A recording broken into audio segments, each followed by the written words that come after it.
5 jenama elektronik terkenal di Malaysia yang kini telah pun pupus.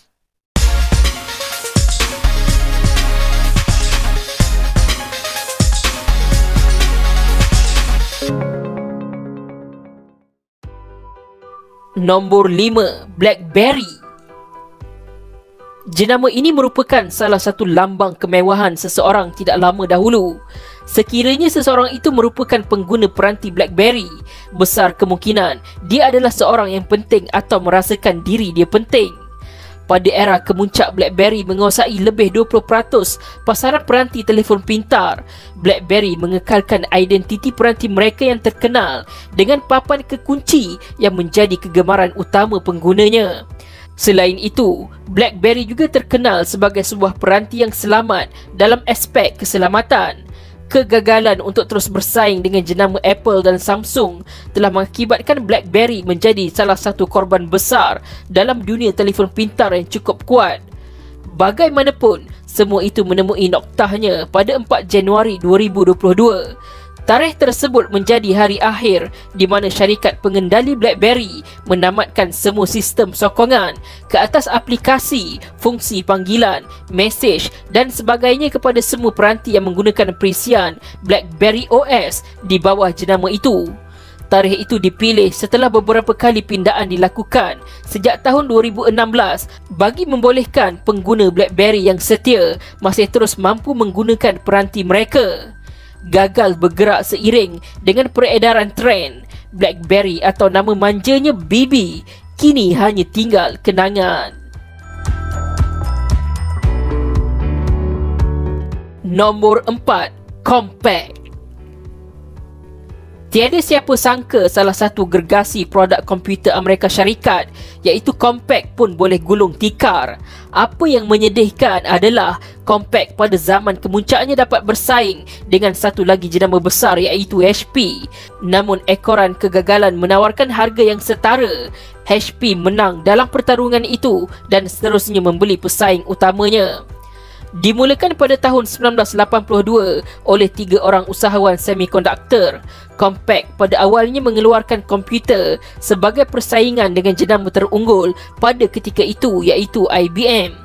Taktik agresif Compaq sebagai pengeluar komputer klon IBM pertama serta mampu memberikan diskaun tinggi telah mendorong jualannya. Kesilapan Compaq membeli beberapa buah syarikat teknologi sekitar penghujung dekad 1990-an telah menyebabkan mereka perlu menanggung hutang yang besar. Kerugian-kerugian itu akhirnya memakan diri dan memaksa Compaq membuka perbincangan untuk Compaq digabungkan dengan HP. Walau bagaimanapun, setelah dibeli HP, jenama Compaq mula disisihkan sehinggalah jenama itu ditamatkan terus penggunaannya pada tahun 2013.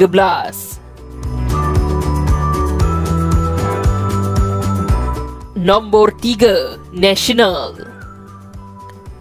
Ayat National Panasonic Technic suatu ketika dahulu adalah antara ungkapan ikonik yang bergema dalam stesen televisyen di Malaysia. Menjadi salah satu jenama di bawah kendalian Matsushita Electric, National merupakan jenama yang cukup sinonim dengan produk elektronik dan elektrik rumah. Barang berjenama National memang cukup diyakini pengguna, khasnya para suri rumah di Malaysia. Siapa yang masih memiliki periuk nasi National di rumah, ada kemungkinan barangan itu masih lagi boleh digunakan jika dijaga dengan baik.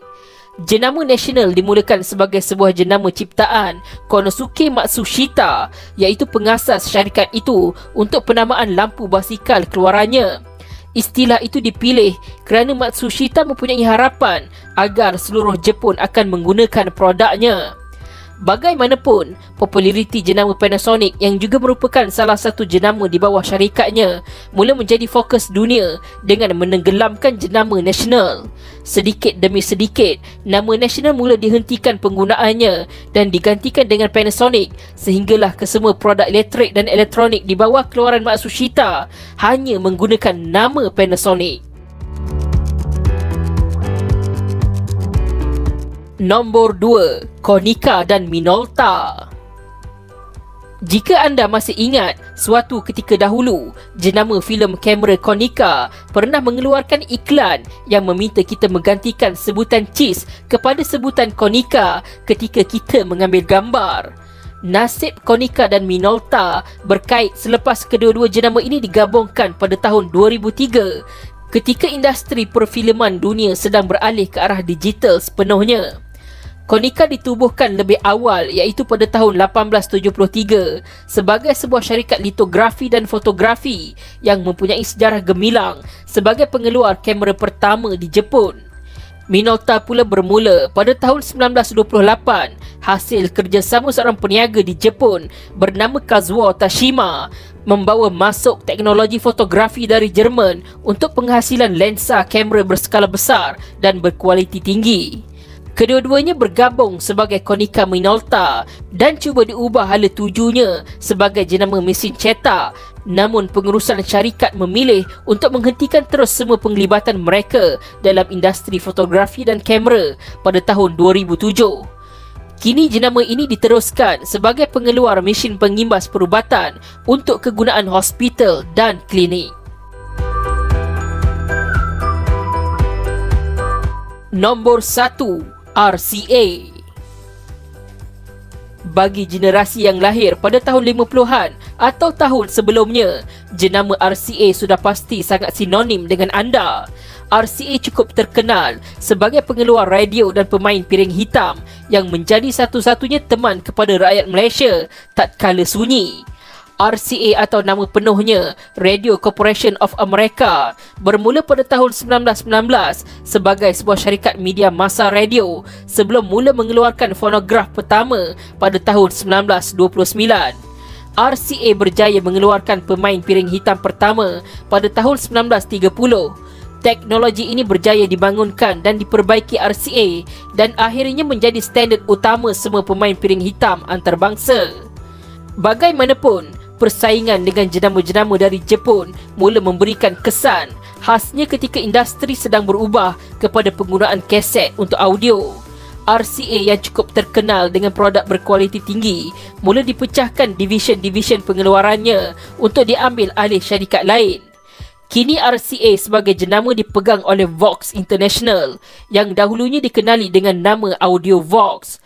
Vox International meneruskan legasi jenama ini tanpa mengeluarkan produk-produk baru di bawah nama RCA.